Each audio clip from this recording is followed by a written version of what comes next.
everyone, RogueGold here, welcome back to the Division 2. And today I wanted to try out a new type of video and series here on the channel, and that is to dive into the Division's history, to look at some of the more fascinating retrospectives and changes that have been made to it over the years. Now for this specific type of video, I want to take a look at some of the exotics in the game that today function entirely differently than they did back when they first released. There are more of them out there than you would think. And so for this first trial run, I had to begin with the Pestilence, which nowadays is a community darling, the beloved damage over time LMG. But what if I told you that once upon a time, it wasn't as universally loved, and it didn't even feature its damage stack properties that we know it for now? That's right. So we're going to dive into it. I hope you enjoy. If you want to stay caught up on all things Division 2, including news, guides, all that, but also fun little retrospective videos like these, then be sure to subscribe. And additionally, jumping in, major shout out and thank you to our channel members. Your support lets me try out fun little ideas like these for videos, so thank you so much. But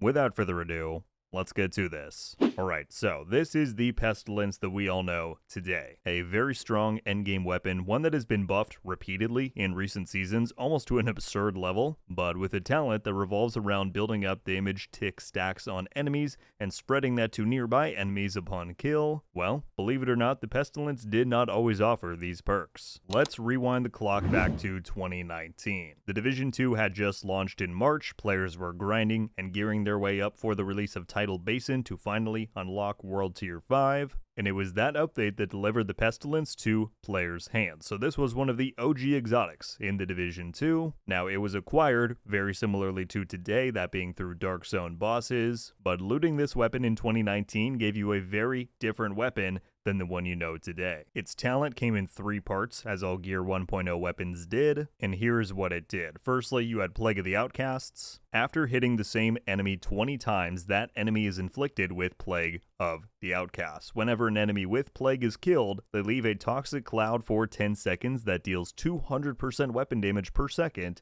to anyone inside and afflicts them with Pestilence. Moving on to the Pestilence part, this debuff reduces healing received by 50% for 10 seconds. Whenever an enemy with Pestilence would be downed, they are instead instantly killed. This debuff is removed if the enemy is repaired to full armor. And then finally, at the bottom we had Outcast Resilience. While holstered, gain 20% bonus armor for 5 seconds whenever you are affected by blind, bleed, or burning. So, quite different. Yeah, the most distinctive element of this original Pestilence layout was that toxic cloud that could spawn off of killed enemies. We'll come back to that though. But what's pretty apparent from the talent breakdown is that this exotic was primarily intended as a PvP weapon, right? The Pestilence part of that talent only applies to players when it talks about people being downed versus killed. And so this weapon very much seemed intended to be a damper on healer builds and tight-knit team compositions, trying to disperse them with the cloud and debuffing all of those enemies. So it was an interesting concept, but was it any good? Players didn't really think so. Part of the problems came down to the weapon itself. Its handling was fine, but its damage was pretty low comparative to most other weapons within the endgame, and so that meant that even though the Plague buff was scaling off of how much weapon damage you had,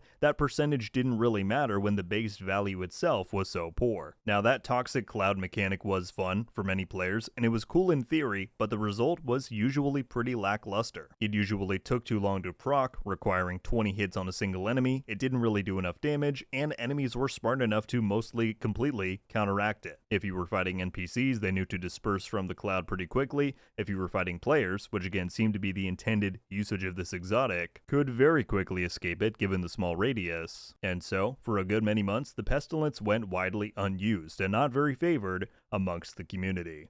That was until TU6. Now this update served to be a big game health kind of update. It introduced key quality of life features like targeted loot, the addition of brains, being able to drop pieces for all 6 gear slots, and it also delivered a major balancing pass, which among other changes buffed the Pestilence pretty significantly. For one, it halved the amount of required shots to inflict Plague of the Outcasts upon an enemy, so you now only needed to hit them 10 times as opposed to 20, but at the same time it also increased the amount of damage dealt by that toxic Cloud by, get this, 1000%. That's right, you now dealt 1200% of your weapon damage, up from the previous 200. And the result was pretty nasty. If you got a cloud to spawn in the right spot, any enemies that were caught within it were disposed of very quickly. And so from then on, it became a much more viable pick, much better fitting for the original debuff and destroy kind of archetype that the weapon was intended for. But this didn't last for long, because another 6 months later, with the release of Warlords of New York in March of 2020, we got Gear 2.0. And this went in and changed every single exotic and weapon in the game, as they all had to be reformatted to fit the new system. Now, many of the items that we knew retained their identity, even had pretty much identical perks, but the Pestilence was one of the weapons that got a complete redesign. They ditched the Toxic Cloud and healing debuff mechanics for the damage tick stacks that we know of today, and so ever since then, the old legacy and profile of the Pestilence was lost to time.